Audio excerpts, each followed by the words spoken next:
Məsələ ondadır ki, İranda mütəmadi bu cür hadisələr baş verir. Yəni narazılıqla müşahidə olunan, toqquşmalarla müşahidə olunan hadisələr mütəmadi baş verir. Ancaq indikinin bir fərqi var ki, Amerika artıq buna hazırdır. Yəni Amerikanın İranı bombalaması, ondan əvvəl İsrail tərəfindən bombalanması və rəhbər kadrların aradan götürülməsi bu İrana çox böyük zərbə idi. Və bunun ardıcında da indi bu hadisələrin başlanması və Trumpın da birbaşa buna müdaxilə formasında olan çıxışları və şahın oğlunun da artıq bu şəkildə fəallaşması, bu artıq bir hazırlığın bir göstəriciləridir.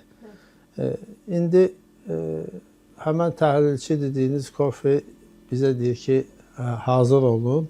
Ancaq bizim hazır olmağımız üçün onun xəbərdarlığına ehtiyacımız olmamalıydı.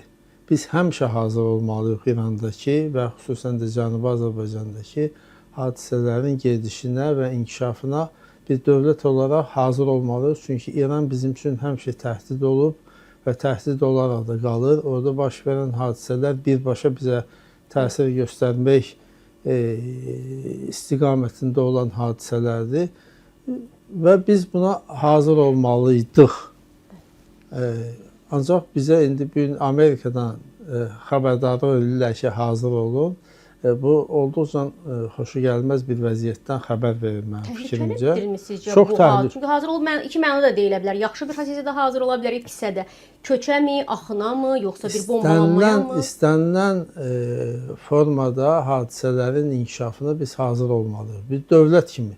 Biz dövlət kimi mövcuduqsa, bizim ətrafımızda olan dövlətlərdə baş verən hadisələr bizim üçün ssenariləşməlidir.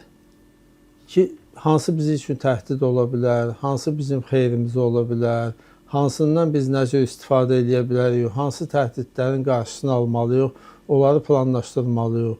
Ermənistanda baş verən hadisələri biz izləməliyik. Təəssüf ki, bizim ordumuz böyük qəhrəmanlıq göstərsə də, qarşıda duran vəzifəni artıqlaması ilə həll eləsə də və Azərbaycanın torpaqlarını azad eləsə də, bizdə məsələn ermənişünaslıq istiqamətində demək olar ki, bir-iki dənə yaşdaşmış kadrlarımızdan başqa yeniləri ortalığa çıxmayıb.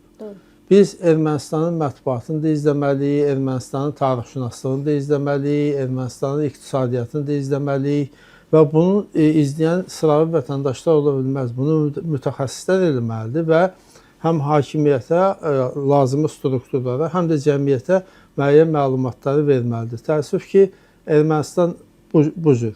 Gürcüstan da eyni şəkildə. Gürcüstanda baş verəcək hadisələr birbaşa bizə təhdiddir və orada bizim yarım milyondan çox soydaşımız yaşayır. Onların taleyi bizim üzərimizdə bir vəzifə olaraq Azərbaycan dövlətinin üzərindədir. Biz buna da hazır olmalıyıq.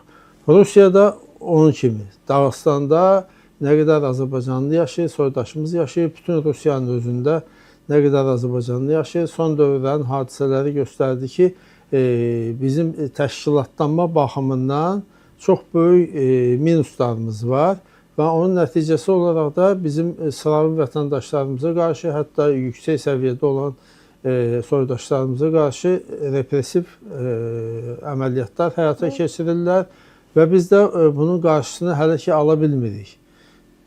Ən böyüyü isə İran. Azərbaycanın qonşuluğunda olan və bizim millətimizin 4də 3-ünün orada yaşadığı və ərazimizin də 5də 4-ü orada olan bir məkandan söhbət gedir və həmən dövlətin içərisində baş verən hadisələr bizim üçün həmişə maraqlı olmalıdır.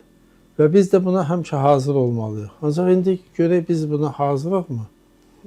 Jurnalist səviyyəsində bunu öyrənmək olmalıdır. Ancaq bizim İranşünas jurnalistlərimiz varmı? İranda bizim müxbir məntəqələrimiz varmı? və İrandan birbaşa biz məlumat jurnalist səviyyəsində deyirəm, məlumat ala bilirikmi? Birbaşa. Birbaşa yoxdur. Ancaq dolayısıyla başqa indi deyə bilərlər ki, onlar icazə vermirlər. Ancaq necə olur? Reuters oradan tam təfərrüatlı məlumatlar verir, Associated Press tam təfərrüatlı verir, France Press, hamısı. Yəni onlar yolunu tapırlar və həmən məlumatları vaxtında ala bilirlər. Və ona görə də ssenarilərin, istənilən ssenariyə onlar hazırlaşmağa da öz xüsusi xidmət orqanlarına məlumatlar verərək onları hazır vəziyyətdə saxlayırlar. Biz nə vəziyyətdəyik? Bizim indi aldığımız məlumatlar hardandır? Birbaşa İrandan məlumat ala bilmirik. Jurnalist səviyyəsində. Başqa mətbuat vasitələrindən ancaq xaricdən olan vasitələrlə alırıq. Onların da öz mövqeyi var, öz tərəfi var. Rusiya jurnalistləri bir cür işıqlandırırlar, qərb jurnalistləri başqa cür işıqlandırırlar. Şaha meyilli olanlar bir şəkildə işıqlandırırlar. Hətta bizim sosial şəbəkələrdə bu yaxınlarda mən gördüm ki, molla rejimini müdafiə edən ünsürlər meydana çıxıblar. Jurnalist deyirlər, bir şey deyirlər. Ancaq görünür ki, onlar da bu hadisələrə hazırlıqlı olublar və öz nümayəndələri vasitəsilə sıravi vətəndaş mövqeyi kimi molla rejimi müdafiə məsələsini ortalığa qoyurlar və onların mövqeyindən çıxış edirlər.